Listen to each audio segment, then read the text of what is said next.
Klimats šodien mūs nepavisam nelutina. Tamdēļ ar vēl lielāku iedvesmu dodamies uz lidostu. Good morning, Mr. Nākamajā rītā no jau Oslo lidostā mums pievienojās arī Ančuks. Hormonu vētras. Mūsu mērķis ir nokļūt Šrilankā, taču mūsu plāns mums pašiem negribot ir pamainījusi līdzsabiedrību.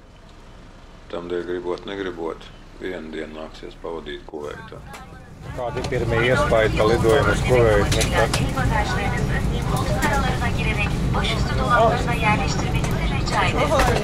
Ūdens.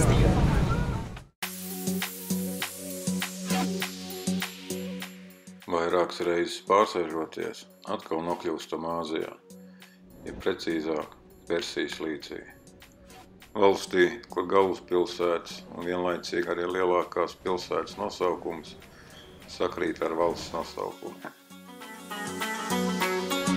Smuka naudiņa boks, ne? Nē, viņš man jāsaprot, es iedosim solāni. Paņem teikt, ka mēs kārtībā. Ierodamies ap kādiem 2 naktī. Vīzu kontrolas darbinieku nekompetences dēļ aizkavējamies vēl par dažām stundām.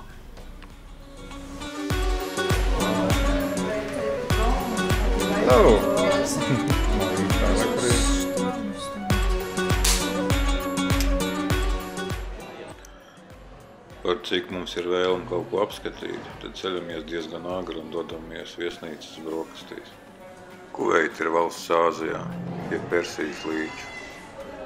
Valsts iekārta, konstitucionālā monarhija, valsts galva, emīrs, valdību vada premjerministrs, likumdevēju varu realizē emīrs un Nacionālā asambleja. Kā jau ierasts Āzijā, mēs vispirms dodamies uz tirgu. Tur ir nāvies Tas ir garšīgākais, kas var būt vienmēr. Tirgu valda tīrība un kārtība. Es pat teiktu tāds kā pedantiskums. Naudas vienība, Kuveits dinārs, uz šobrīd dārgākā valūta pasaulē.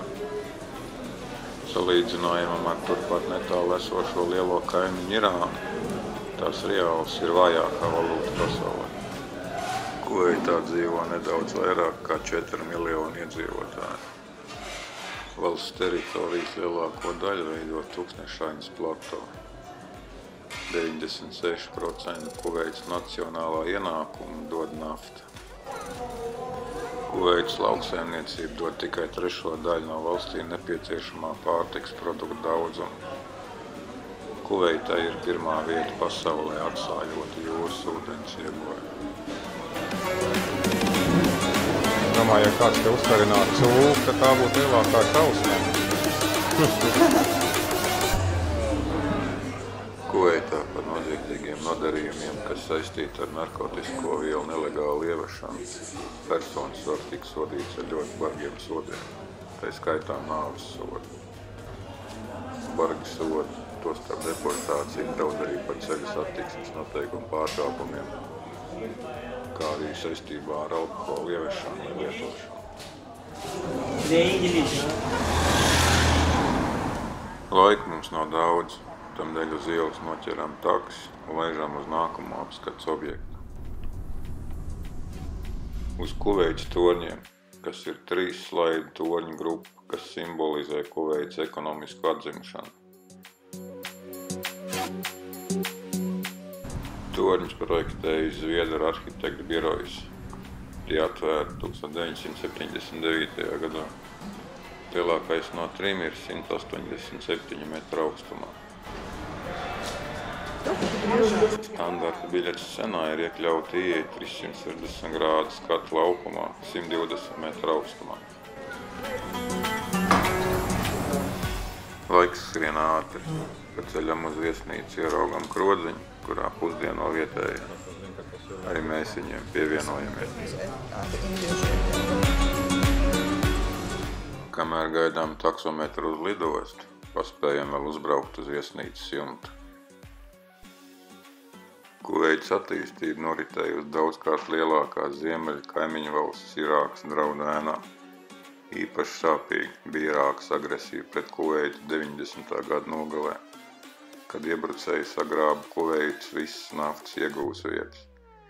91. gada janvārī ASV armijas teicām sagatavotais trieciens Irākai piespieda agresoru atkāpties. Atkāpjoties no Kuveitas, Irākas karaspēks pēc Sadama Huseina pavēles izdarīja vienu no lielākajiem noziegumiem cilvēces vēsturē, iepludinot jūrā un aizdedzinot milzīgus naftas krājumus. Kuveitas ekonomikai tika nodarīti ļoti lieli zaudējumi. Nemaz nerunājot par ekoloģisko katastrofu plašam reģionam.